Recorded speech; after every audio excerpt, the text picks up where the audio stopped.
Welcome to the deep dive. We're Mm. jumping straight into it today. We're looking at a piece one of you shared called The Two Wolves, a story that will change your life. That's quite a title. Sets the bar high. It really does. And it hints, at getting a different perspective on those internal battles we all kind of face. Right. And the core of it, it's this analogy from a Cherokee elder. Really simple, but quite profound. Okay? He describes these two wolves inside every one of us. They're always fighting. Two wolves. Yeah. One is, the negative stuff, anger, envy, regret, self-doubt, all that. Hmm. And the other wolf embodies the good things. Joy, love, hope, humility, faith. Okay, the classic good versus evil within. Exactly. And the piece boils it down to one critical question. Which wolf wins the fight? And I guess the title gives away the change your life part of the answer. Well, the answer the elder gives is very direct. It's simply the one you feed. Ah, the one you feed. Yeah. Straightforward. Yep. No complex formula. Hmm. Just that. It makes you think, doesn't it?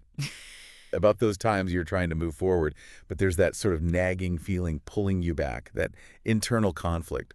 Does that resonate with you, that feeling? Oh, absolutely. I think most people feel that. And the source material connects this feeding idea to our, everyday choices. The small stuff. Like what kind of small stuff? Well, things like, choosing to mindlessly scroll social media instead of, say, working on that project or dream you have. Yeah, guilty. Or that internal voice, the critic that says, you're not good enough, you can't do this, just letting that run wild, that's feeding the negative wolf. Or even comparing yourself to, like, someone else's perfect-looking life online. Exactly. Comparing your everyday reality to their highlight reel, that's prime food for the evil wolf, the self-doubt, the envy. It's so easy to fall into those patterns. But what I liked about this piece was how it framed that struggle. It wasn't saying you're broken if you feel conflicted. No, not at all. It almost presents it as proof you're alive, proof that you care, that you're engaged with your life in its direction. That's a much more empowering way to look at it. It's not that you're stuck, it's that you have a choice point. Precisely. It reframes the whole thing, and that naturally leads into the piece's kind of call to action. It's not just about noticing the wolves. Right, it's about actively choosing. Yes.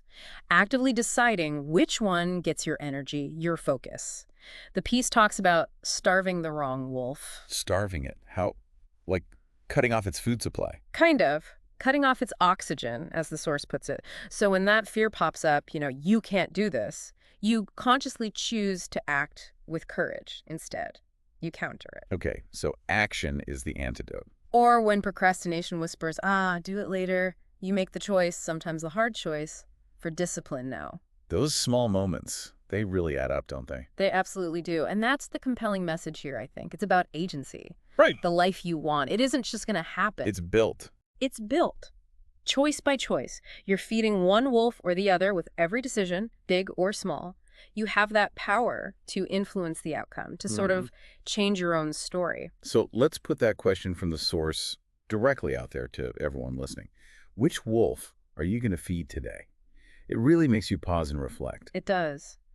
And the source even suggests, making a conscious declaration, like commenting, I choose the good wolf, just as a way to sort of solidify that intention for yourself. Right, making it tangible. Mm-hmm. Look, we know this internal fight, this struggle, it isn't easy. Nobody's saying it is. Definitely not. But the piece really emphasizes that it's worth it. The effort is worth it. Keep going. Yeah, absolutely.